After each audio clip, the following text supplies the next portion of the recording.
മസീഹ് ദജ്ജാൽ ലോകം ഇന്ന് വരെ കണ്ടതിൽ വെച്ച് ഏറ്റവും വലിയ ദുരന്തം. പ്രത്യേകിച്ച് മുസ്ലിം സമുദായങ്ങളുടെ ഇടയിലേക്ക് ലോകാവസാനത്തിന്റെ തൊട്ടുമുമ്പ് അള്ളാഹു തുറന്നുവിടുന്ന മാരക പരീക്ഷണം. ദജ്ജാലിനെ കുറിച്ച് ഒരുപാട് കഥകൾ നിങ്ങൾ കേട്ടിട്ടുണ്ടാകും. പക്ഷേ ദജ്ജാലിനെ നേരിൽ കാണുകയും സംസാരിക്കുകയും ചെയ്ത ഒരു സ്വഹാബിയെ കുറിച്ച് നിങ്ങൾക്ക് എത്ര പേർക്കറിയാം? അതെ, തമീമുദ്ദാരി റളിയല്ലാഹു അൻഹു. ആരാണ് തമീമുദ്ദാരി റളിയല്ലാഹു അൻഹു? എങ്ങനെയാണ് അദ്ദേഹം ദജ്ജാലിനെ കണ്ടത്? അവർ തമ്മിൽ നടന്ന സംഭാഷണങ്ങൾ എന്തൊക്കെയാണ്? വിശദമായി പറയാം. അതിനു മുന്നേ ഈ പേജ് ഫോളോ ചെയ്യുക. യൂട്യൂബിൽ കാണുന്നവർ ചാനൽ സബ്സ്ക്രൈബ് ചെയ്യുക. പിന്നെ ഇത് വരാനിരിക്കുന്ന ഒരു ദുരന്തമായതിനാൽ ഈ അറിവ് മറ്റുള്ളവരിലേക്കും എത്തിക്കുക. ആമുഖമായി ഒന്ന് പറഞ്ഞോട്ടെ, ഈ വീഡിയോ വിശ്വാസികൾക്കും കഴിഞ്ഞുപോയ ചരിത്രങ്ങളെയും വരാനിരിക്കുന്ന ചരിത്രങ്ങളെയും അതുപോലെ കഴിഞ്ഞുപോയ പണ്ഡിത ആചാര്യന്മാരുടെ പ്രവചനങ്ങളെയും കുറിച്ച് പഠിക്കുന്നവർക്ക് മാത്രമുള്ളതാണ്. ശാസ്ത്രം പറയുന്നതും നേരിൽ കാണുന്നതും മാത്രം വിശ്വസിക്കുന്ന ചിന്തകൾക്ക് പരിമിതി ഉള്ളവർക്ക് ഒരു പക്ഷെ ഞാൻ പറയുന്ന ഈ സംഭവം ഒരു കഥ മാത്രമായി തോന്നിയേക്കാം. തീ കൊണ്ട് സൃഷ്ടിച്ച ജിന്നുകൾ മനുഷ്യർക്കിടയിൽ ഭൂമിയിൽ ജീവിക്കുന്നുണ്ട് എന്ന് മതം പറഞ്ഞപ്പോൾ അത് ബാലരമയിലെ ഒരു കഥയാണ് എന്ന് പറഞ്ഞവരുടെ മുമ്പിലേക്ക് കൊടുംചൂടിലും ജീവിക്കുന്ന ജീവികൾ ഭൂമിയിൽ ഉണ്ട് എന്ന് ശാസ്ത്രം ഇന്ന് പറഞ്ഞു വെക്കുമ്പോൾ ആ ബാലരമ കഥ യാഥാർത്ഥ്യമായതുപോലെ ഞാൻ പറയുന്ന ഈ സംഭവം നേരിൽ കാണുന്നതുവരെ അവർക്ക് ബാലരമയിലെ ഒരു കഥ മാത്രമായിരുന്നു. അതുകൊണ്ട് അവർ ഈ വീഡിയോ കാണണമെന്ന് നിർബന്ധമില്ല. വിഷയത്തിലേക്ക് കടക്കാം. ക്രിസ്ത്യൻ വിശ്വാസത്തിൽ ഫലസ്തീനിൽ ജീവിച്ചിരുന്ന ഒരു കച്ചവടക്കാരനായിരുന്നു തമീമുദ്ദാരി.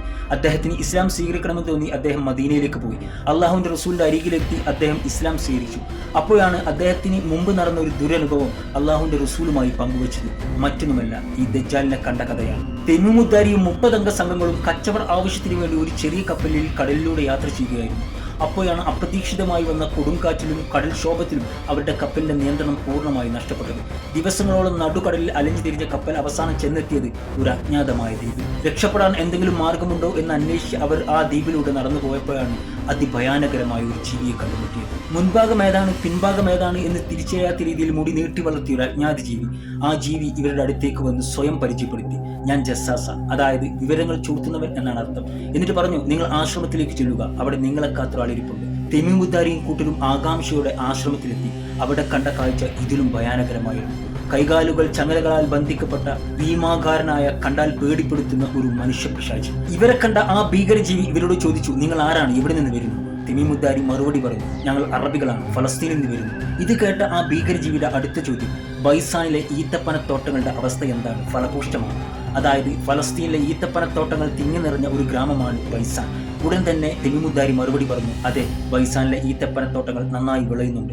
ഉടൻ തന്നെ ആ ഭീകരജീവിയുടെ മറുപടി, ആ ഈത്തപ്പനത്തോട്ടങ്ങൾ കരിഞ്ഞുണങ്ങാനുള്ള സമയം അടുത്തിരിക്കുന്നു. വീണ്ടും ചോദ്യങ്ങൾ ആവർത്തിച്ചു. തെബിരിയ തടാകത്തിന്റെ അവസ്ഥ എന്താണ്? അതിൽ വെള്ളമുണ്ടോ? അതായത് ഇസ്രായേലിന്റെ വടക്ക് ഭാഗത്ത് സ്ഥിതി ചെയ്യുന്ന സീ ഓഫ് ഗലീലി എന്നറിയപ്പെടുന്ന ഒരു വലിയ തടാകമുണ്ട്, അതിനെക്കുറിച്ചാണ് ചോദ്യം. തമീമുദ്ദാരി മറുപടി പറഞ്ഞു, അതെ, അതിൽ ധാരാളം വെള്ളമുണ്ട്.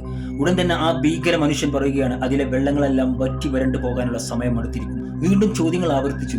സുഹർ ഉറവയുടെ അവസ്ഥ എന്താണ്? അതിലെ വെള്ളം ഉപയോഗിച്ച് അവിടുത്തെ ജനങ്ങൾ കൃഷി നടത്തുന്നുണ്ട്. സുഹർ ഉറവ എന്ന് പറഞ്ഞാൽ ജോർദാനിലെ ഗൗർ സസാഫി എന്നറിയപ്പെടുന്ന പ്രദേശത്തെ ഉറവയാണ്. ആ ഉറവയിലെ വെള്ളം ഉപയോഗിച്ചാണ് അവിടുത്തെ കർഷകർ ഇന്നും കൃഷി നടത്തുന്നത്. ലൂത്ത് നബിയുടെ ജനങ്ങളെ മുക്കിക്കൊന്ന ചാവുകടലിന്റെ തൊട്ടടുത്താണ് ഈ പ്രദേശം. ലൂത്ത് നബിയുടെ മകളുടെ പേരായിരുന്നു സഹർ. ആ പേരിലാണ് ഈ ഉറവ അറിയപ്പെടുന്നത്. തമീമുദ്ദാരി മറുപടി പറഞ്ഞു, അതെ, ആ ഉറവയിൽ ധാരാളം വെള്ളമുണ്ട്. അവിടുത്തെ കർഷകർ ആ വെള്ളമാണ് ആശ്രയിക്കുന്നത്. ആ ഭീകര ജന്തുവിന്റെ 4ാമത്തെ ചോദ്യമാണ് അത്ഭുതപ്പെടുത്തിയത്. ഒരുപക്ഷെ തമീമുദ്ദാരി ഇസ്ലാം സ്വീകരിച്ചത് ഈ ഒരു ചോദ്യം കൊണ്ടായിരിക്കണം. എന്തായിരുന്നു ആ ചോദ്യം? നിരക്ഷരുടെ പ്രവാചകൻ എത്തിരിവിലെത്തിയോ? അള്ളാഹുന്റെ റസൂലിനെ കുറിച്ചാണ് ആ ചോദ്യം.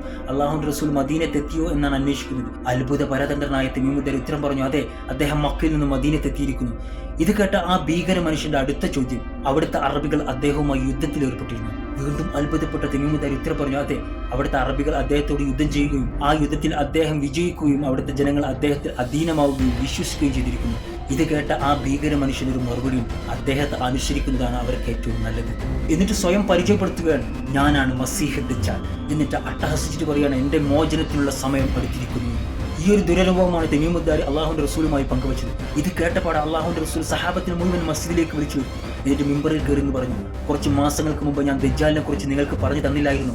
ആ ദജ്ജാലിനെ നേരിട്ട് കണ്ട തമീമുദ്ദാരി മദീനത്തെത്തിയിരിക്കുന്നു. എന്നിട്ട് അള്ളാഹുന്റെ റസൂൽ ആവേശത്തോടെ കയ്യിലുണ്ടായിരുന്ന വടി നിലത്ത് 3 പ്രാവശ്യം അടിച്ചിട്ട് പറഞ്ഞു, ആദിഹി ത്വയ്ബ, ആദിഹി ത്വയ്ബ, ആദിഹി ത്വയ്ബ. ഇത് ത്വയ്ബയാണ്.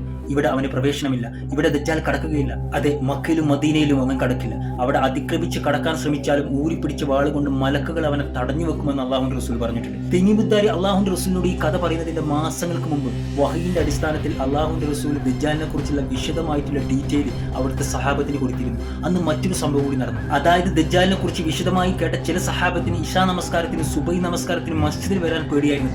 അതായത് ഇവർ പോകുന്ന വഴിയിലെ ഈത്തപ്പനത്തോട്ടങ്ങളിൽ ദജ്ജാൽ മറഞ്ഞിരിക്കുന്നുണ്ടോ എന്ന് ഇവർ ഭയപ്പെട്ടിരുന്നു. ഇതറിഞ്ഞ അള്ളാഹുവിൻ്റെ റസൂൽ അവരെ ആശ്വസിപ്പിച്ചുകൊണ്ട് പറഞ്ഞിരുന്നു, നിങ്ങൾ ഭയപ്പെടേണ്ട, ഞാൻ ഉണ്ടാകുമ്പോൾ അവൻ നിങ്ങൾ ഒന്നും ചെയ്യില്ല, ഞാനില്ലെങ്കിൽ അവൻ്റെ കൺമുൻപിൽ പെടാതെ നിങ്ങൾ ശ്രദ്ധിക്കണമെന്നും ഇനി അഥവാ കൺമുൻപിൽ പെട്ടാൽ അള്ളാഹുവിന് വേണ്ടി അവനോട് വാദിക്കണമെന്നും അള്ളാഹുവിൻ്റെ റസൂൽ നമ്മോട് പറഞ്ഞിട്ടുണ്ട്. അതുമാത്രമല്ല ദജ്ജാലിനെ കുറിച്ച് അള്ളാഹുവിൻ്റെ റസൂൽ സഹാബത്തിനോട് മറ്റൊരു കാര്യം കൂടി പറഞ്ഞിട്ടുണ്ട്. അത് നിങ്ങളുടെ കൽബിലെ ഈമാൻ ഓർക്കാൻ ഞാൻ ഇവിടെ വിശദീകരിച്ചു തരാം. ഈത്തപ്പന ഓല കൊണ്ട് മറച്ചു കെട്ടിയ ഈത്തപ്പനയുടെ തണ്ട് തൂണാക്കി നിർത്തിയ മഴ പെയ്താൽ ചോർന്നൊലിക്കുന്ന ഒരു മസ്ജിദിൽ ഇരുന്നു കൊണ്ടാണ് അള്ളാഹുവിൻ്റെ റസൂൽ ഇത് പറയുന്നത്. ലോകാവസാനത്തിന്റെ മുമ്പായി ദജ്ജാൽ പുറപ്പെടുകയും അവൻ ജുഹ് മലയുടെ മുകളിൽ കയറി നിന്ന് എന്റെ മസ്ജിദിനെ നോക്കിക്കൊണ്ട് പറയുമത്രേ, ലിമൻ ആദൽ ഖസ്റുൽ അബിയൽ, ആരുടേതാണ് ഈ വെള്ളക്കൊട്ടാരം? ഇന്ന് മദീന കണ്ടവർക്കറിയാം അതൊരു വെള്ളക്കൊട്ടാരമാണെന്ന്. ഇതിൽ തന്നെ ചിന്തിക്കുന്നവർക്ക് ദൃഷ്ടാന്തമുണ്ട്. അള്ളാഹു മനസ്സിലാക്കാനുള്ള തൗഫീഖ് ചെയ്യട്ടെ. മുസ്ലിം സമുദായത്തിന്റെ ഏറ്റവും വലിയ പരീക്ഷണമാണ് ദജ്ജാലെന്നും അവന്റെ ഫിത്നയെ തൊട്ട് കാക്കാൻ സൂറത്തുൽ കഹ്ഫിലെ ആദ്യത്തെ 10 ആയത്തിൽ നിങ്ങൾ സ്ഥിരമായി പാരായണം ചെയ്യണമെന്നും അള്ളാഹുവിന്റെ റസൂൽ നമ്മെ പഠിപ്പിച്ചിട്ടുണ്ട്. എന്തൊക്കെയാണ് ഈ ദജ്ജാലിന്റെ ഫിത്നകൾ എന്നതിനെ കുറിച്ചുള്ള മറ്റൊരു വീഡിയോ ചെയ്യുന്നതുവരേക്കും അസ്സലാമു അലൈക്കും.